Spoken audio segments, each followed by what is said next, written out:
সম্মানিত দিনী ভাই ও বোন, দেখতে দেখতে পবিত্র মাহে রমজানের 16টি রোজা আমাদের থেকে বিদায় নিয়ে চলে গিয়েছে। আর মাত্র 14টি রোজা আমাদের সামনে উপস্থিত রয়েছে। এখনও জানি না আমাদের গুনাহ আমরা ক্ষমা করাইতে পেরেছি কিনা, আল্লাহ তাআলা আমাদেরকে ক্ষমা করেছেন কিনা। পবিত্র হাদিসের মধ্যে এসেছে, আল্লাহর নবী সাল্লাল্লাহু আলাইহি ওয়াসাল্লাম বলেছেন, যেই ব্যক্তি পবিত্র মাহে রমজান মাস পেল কিন্তু গুনাহ খাতা ক্ষমা করাইতে পারল না, ওই ব্যক্তি ধ্বংস হয়ে যাক। নাউযুবিল্লাহ। সম্মানিত দিনী ভাই ও বোন আমার, পবিত্র এই মাহে রমজান মাসে আপনি যদি আপনার জীবনের গুনাহ খাতা ক্ষমা করাইতে না পারেন, আল্লাহর নবী সাল্লাল্লাহু আলাইহি ওয়াসাল্লাম আপনার জন্য লানত দিয়েছেন। আপনি সারা বছর দুঃখ কষ্ট বিপদ আপদ বালা মুসিবতের মধ্যে থাকবেন, কখনোই আপনি সফল হতে পারবেন না। যেদিকেই যাবেন আপনি ব্যর্থ হয়ে যাবেন। নাউযুবিল্লাহ। এই জন্য সম্মানিত দিনী ভাই বোন, আজ পবিত্র মাহে রমজান মাসের 17 রোজা শনিবার দিনে অথবা রাতে যে কোনো সময় নবীজির শিখানো একটি ছোট্ট দোয়া শুধুমাত্র 11 বার যদি পাঠ করিতে পারেন, আপনার জীবনের ও যৌবনের যত রকম গুনাহ রয়েছে, শিরকি কুফরি বিদআতি নাফরমানি চগলখড়ি এমনকি জিনাহের মতো ভয়ঙ্করতম গুনাহও যদি আপনার থেকে থাকে, সমস্ত গুনাহ খাতা আল্লাহ তাআলা ক্ষমা করে আপনাকে একেবারে নিষ্পাপ মাসুম একজন নবজাতক শিশুর মতো পবিত্র বানিয়ে দিবেন। সুবহানাল্লাহ। শুধু তাই নয়, আপনার জীবন সংসার পরিবার থেকে সকল অভাব অনটন দুঃখ কষ্ট পেরেশানি বিপদ আপদ বালা মুসিবত দূর করে আল্লাহ তাআলা আপনার সংসার পরিবারে বৃষ্টির মতো রহমত এবং শান্তি বর্ষণ করবেন। সুবহানাল্লাহ। চতুর্দিক থেকে টাকা পয়সা ধন সম্পদ দান করিবেন, কামাই রুজি ব্যবসা বাণিজ্যের মধ্যে প্রচুর পরিমাণ উন্নতি দান করিবেন। আপনি যেদিকেই যাবেন, যে কাজেই হাত দিবেন, আল্লাহ তাআলা প্রত্যেকটি জায়গায় প্রত্যেকটি কাজে আপনাকে পূর্ণ সফলতা দান করিবেন। সুবহানাল্লাহ। সম্মানিত দিনী ভাই ও বোন আমার, অনেকেই আছেন অভাবগ্রস্ত, অনেকেই ঋণগ্রস্ত, লক্ষ লক্ষ কোটি কোটি টাকা ঋণ করে ফেলেছেন। অনেক চেষ্টা করেছেন ঋণ পরিশোধ করার জন্য, কিন্তু কোনোভাবে আপনার ঋণ পরিশোধ হচ্ছে না। আমি বলবো, পবিত্র এই মাহে রমজান মাস থাকতে থাকতেই ছোট্ট আমলটি করুন। আপনার ঋণের পরিমাণ যদি পাহাড় সমানও হয়ে থাকে, তবুও মহান আল্লাহ তাআলা কুদরতিভাবে আপনার সমস্ত ঋণ পরিশোধ করে দিবেন, সকল অভাব অনটন দূর করে দিবেন। অনেকেই চাকরি খুঁজছেন, চাকরির ব্যবস্থা হচ্ছে না। আমি বলবো, পবিত্র এই বরকতময় রমজান মাস থাকতেই এই আমলটি করুন। আল্লাহ তাআলা অতি দ্রুত ভালো চাকরির ব্যবস্থা করে দিবেন। অনেকেই কঠিন রোগে আক্রান্ত হয়ে আছেন, সারা বছর আপনি দুঃখ কষ্ট পেরেশানি আর বিপদ আপদের মধ্যে থাকেন, কখনোই আপনার রোগ ভালো হয় না। অনেক চেষ্টা করেছেন, লক্ষ লক্ষ টাকা খরচ করেছেন। আমি বলবো, পবিত্র এই মাহে রমজান মাস হলো দোয়া কবুলের মাস। পবিত্র এই মাহে রমজান মাসে ছোট্ট এই আমলটি করুন, আল্লাহ তাআলা আপনার সমস্ত রোগ ভালো করে দিবেন। সুবহানাল্লাহ। অনেকেই আছেন যাদের সন্তানাদি হয় না, আমি বলবো এই ছোট্ট আমলটি করুন। আল্লাহ তাআলা পবিত্র এই মাহে রমজান মাসের বরকতে আপনাকে অতি দ্রুত নেককার সলিহিন সুসন্তান দান করিবেন। বিশেষ করে যারা গুনাহগার, জীবনে অনেক গুনাহ করে ফেলেছেন, শিরকি কুফরি বিদআতি নাফরমানি চগলখড়ি জেনে না জেনে বুঝে না বুঝে এমনকি জিনাহের মতো ভয়ঙ্করতম গুনাহও করে ফেলেছেন, গুনাহে সগীরা গুনাহে কাবিরা যত রকম গুনাহ করেছেন, সমস্ত গুনাহ আল্লাহ তাআলা ক্ষমা করে দিবেন যদি এই আমলটি করতে পারেন। সুবহানাল্লাহ। সম্মানিত দিনী ভাই ও বোন আমার, এই আমলটি কখন করিবেন, কিভাবে করিবেন, প্রত্যেকটি বিষয় আপনাদেরকে সুস্পষ্টভাবে বলে দিব। সকলেই গভীর মনোযোগ দিয়ে শুনবেন ইনশাআল্লাহ। চেষ্টা করিবেন পবিত্র এই রমজান মাসে আপনি যখন সাহরি খাওয়ার জন্য ঘুম থেকে জাগ্রত হন, ওই সময় ঘুম থেকে উঠে তাহাজ্জুদ নামাজ পড়ে এই আমলটি করার জন্য। সম্মানিত দিনী ভাই ও বোন আমার, পবিত্র হাদিসের মধ্যে এসেছে, আল্লাহর নবী সাল্লাল্লাহু আলাইহি ওয়াসাল্লাম বলেন, আল্লাহ তাআলার কাছে ফরজ ইবাদতের পরেই নফল ইবাদতের মধ্যে সবচাইতে প্রিয় সবচাইতে পছন্দনীয় ইবাদত হলো তাহাজ্জুদের নামাজ। সুবহানাল্লাহ। এই তাহাজ্জুদের নামাজ আল্লাহ তাআলা অনেক বেশি পছন্দ করেন, এতটাই বেশি পছন্দ করেন, প্রিয় নবী মুহাম্মদুর রাসূলুল্লাহ সাল্লাল্লাহু আলাইহি ওয়াসাল্লামের উপরে যখন 5 ওয়াক্ত নামাজকে ফরজ করা হয়নি, তার পূর্বেই আল্লাহর নবী সাল্লাল্লাহু আলাইহি ওয়াসাল্লাম এই তাহাজ্জুদ নামাজ পড়ার ব্যাপারে আদেশ করেছিলেন। সুবহানাল্লাহ। আল্লাহর নবী সাল্লাল্লাহু আলাইহি ওয়াসাল্লাম সাল্লাম হীরা গুহার মধ্যে গিয়ে তাহাজ্জুদের নামাজ আদায় করতেন। শুধু তাই নয়, প্রত্যেক যুগে যুগে যতগুলো নবী রাসূল আগমন করেছেন সকলেই রাত্রি জাগরণ করে করে তাহাজ্জুদের নামাজ আদায় করেছেন। সুবহানাল্লাহ।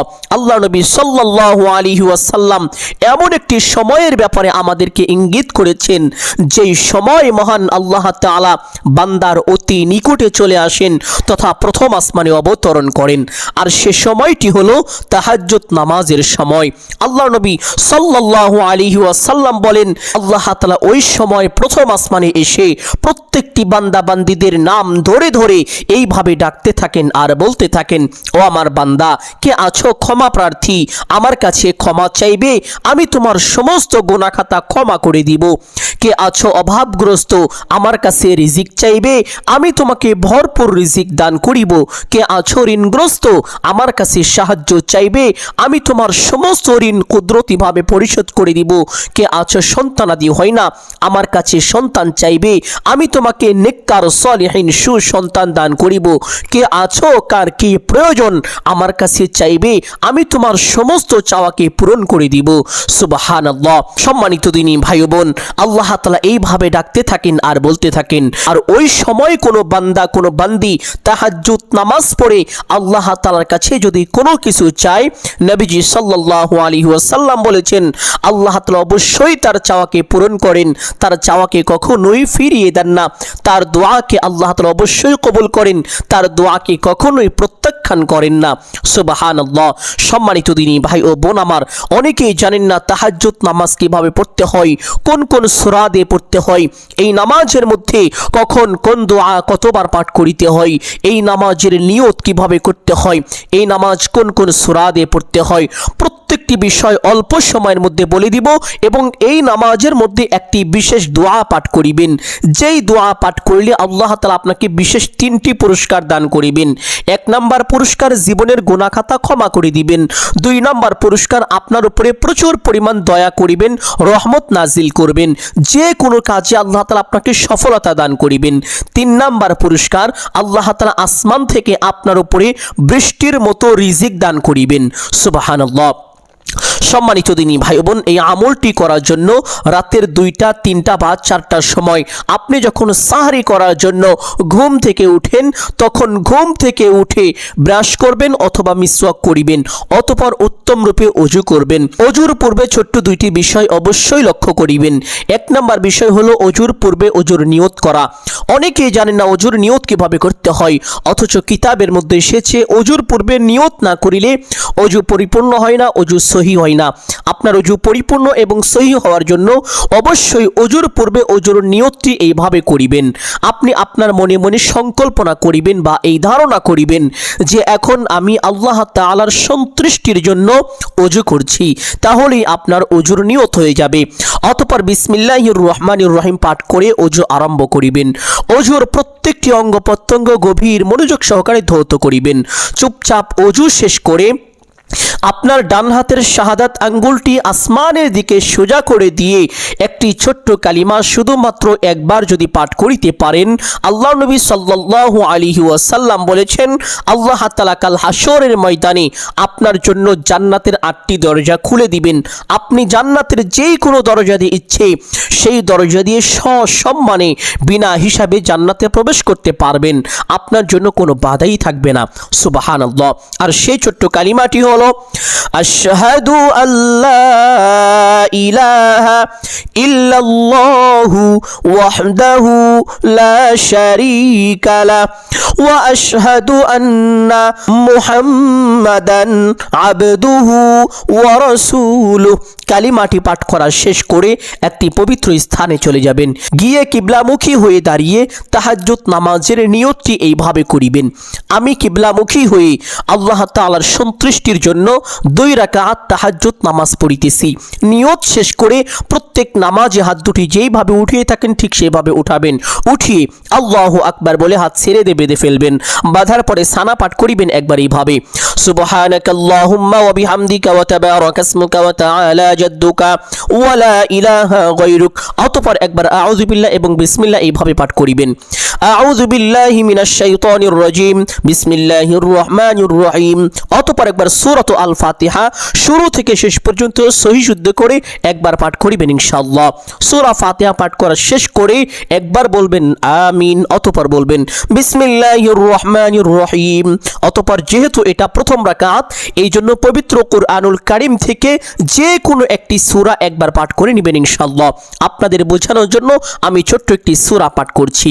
লিইলাফি কুরাইশ ইলাফিহিম রিহলাতাশ শিতাই ওয়াস সাইফ ফালইয়াবুদু রাব্ব হাযাল বাইত الذي أطعمهم من جوع وآمنهم من خوف।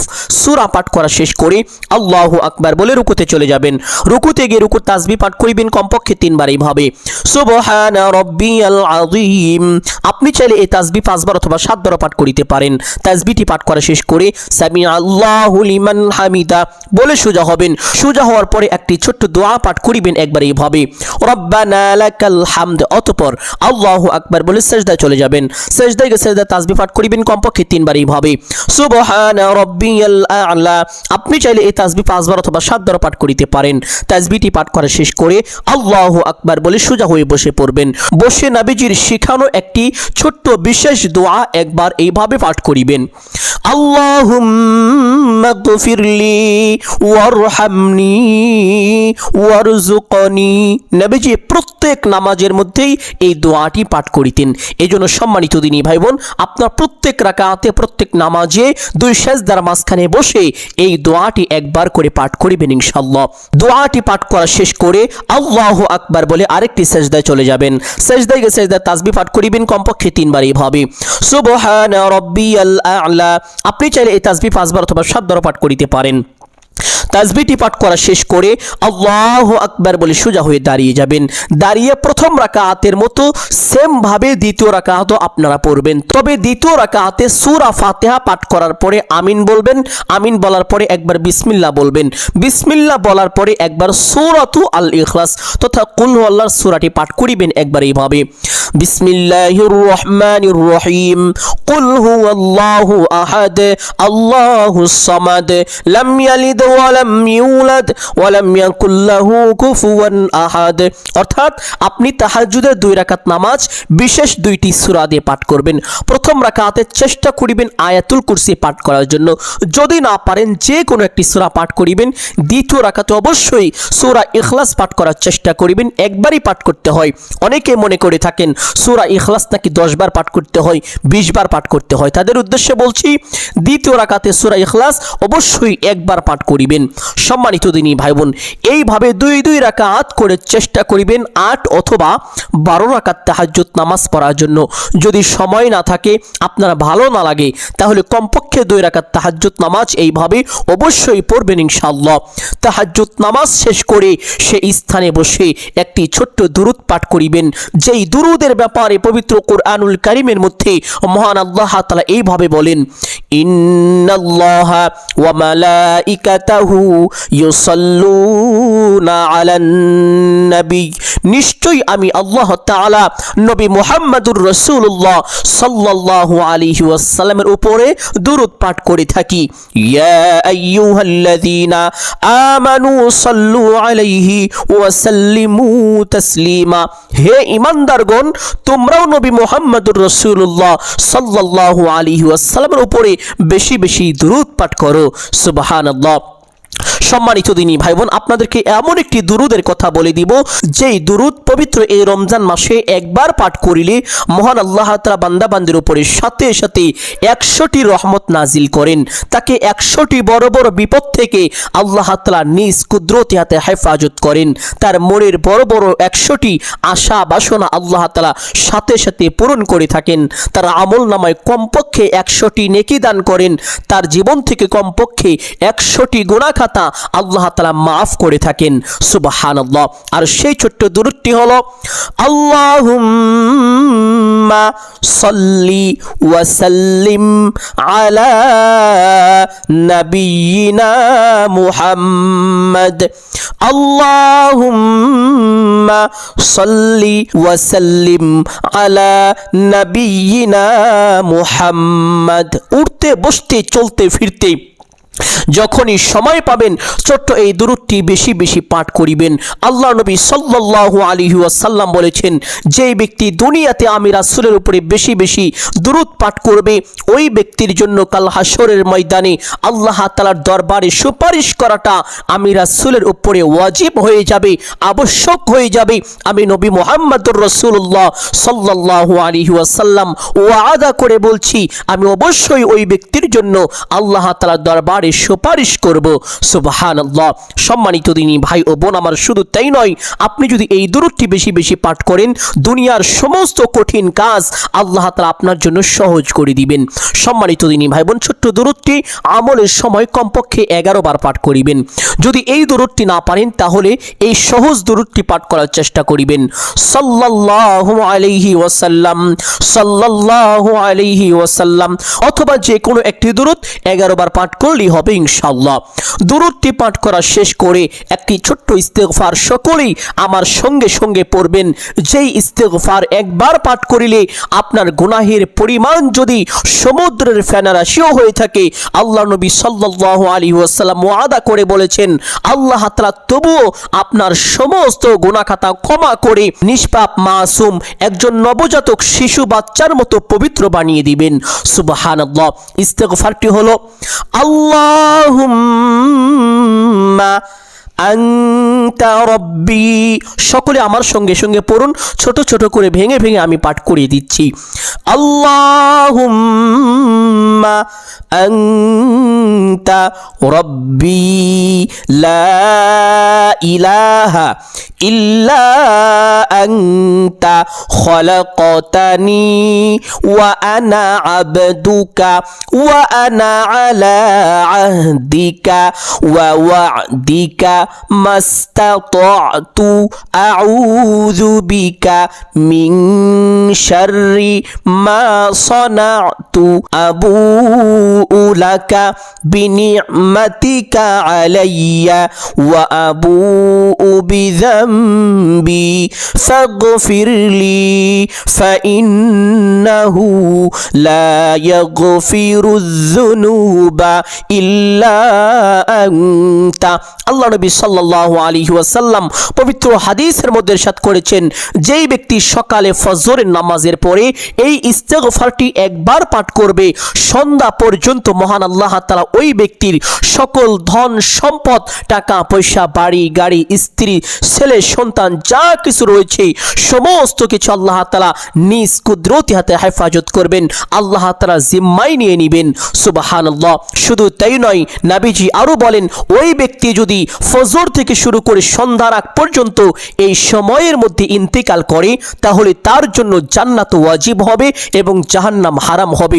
অবশ্যই সে আল্লাহর জান্নাতে মৃত্যুর সঙ্গে সঙ্গে প্রবেশ করবে। সুবহানাল্লাহ।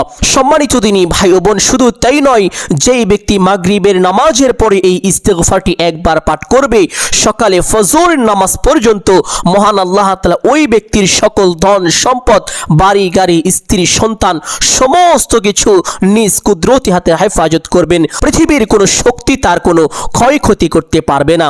সুবহানাল্লাহ। আর সে যদি মাগরিবের পর থেকে শুরু করে ফজরের আগ পর্যন্ত এই সময়ের ভিতরে ইন্তেকাল করে তাহলে তার জন্য জাহান্নাম হারাম এবং জান্নাত ওয়াজিব হয়ে যায়। সে অবশ্যই আল্লাহর জান্নাতে প্রবেশ করবে। সুবহানাল্লাহ। চেষ্টা করিবেন ছোট্ট এই ইস্তেগফারটি লিখে রাখার জন্য, বাংলায় দেখে দেখেও আপনারা আমলটি করতে পারবেন। সম্মানিত দিনী ভাই বোন, যদি এই ইস্তেগফারটি না পারেন তাহলে এই ছোট্ট ইস্তেগফারটি 11 বার পাঠ করিবেন। আস্তাগফিরুল্লাহাল আযীম ইন্নাল্লাহা গফুরুর রহিম। ইস্তেগফারটি পাঠ করা শেষ করে একটি বিশেষ দোয়া পাঠ করিবেন, যেই দোয়ার ব্যাপারে পবিত্র হাদিসের মধ্যে এসেছে এক সাহাবী রাদিয়াল্লাহু তাআলা আনহু তিনি এই দোয়াটি পাঠ করেছিলেন। ফেরেশতারা এই দোয়াটি শোনার পরে অবাক হয়ে গেলেন, আশ্চর্য হয়ে গেলেন। তারা কি লিখবে কোনো কিছুই বুঝতে পারছিলেন না। অতঃপর তারা এক পর্যায়ে আল্লাহ তাআলার দরবারে চলে গেলেন, গিয়ে আরজ করলেন, হে আল্লাহ, আপনার অমুক বান্দা এই বাক্যগুলো পাঠ করেছে, তার আমল নামায় আমরা কি লিখব কোনো কিছুই বুঝতে পারছি না, আমরা হতাশ হয়ে গিয়েছি, অবাক হয়ে গিয়েছি। মহান আল্লাহ তাআলা বলেন, ও আমার ফেরেশতারা শোনো, আমার ওই বান্দা যে বাক্যগুলো পাঠ করেছে ওই বাক্যগুলোই আমার বান্দার আমল নামায় তোমরা ওইভাবে লিখে রাখো, কারণ আমার বান্দা যেই বাক্যগুলো পাঠ করেছে এই বাক্যগুলোর নেকি লিখে তোমরা শেষ করতে পারবে না। দুনিয়ার শুরু থেকে শেষ পর্যন্ত কিয়ামত হয়ে যাবে, কিন্তু এই দোয়ার নেকি লিখা শেষ হবে না। সুবহানাল্লাহ।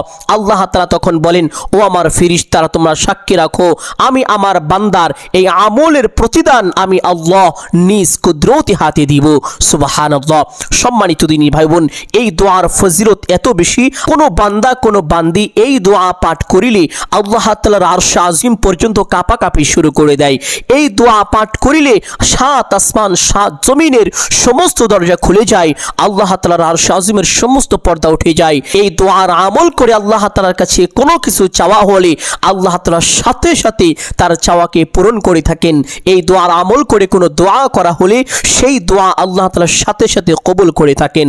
সুবহানাল্লাহ। আর সেই ছোট্ট দোয়াটি হলো, ইয়া রাব্বি লাকাল হামদু কামা ইয়ানবাগি লিজালালি ওয়াজহিকা ওয়া আযীমি সুলতানিকা।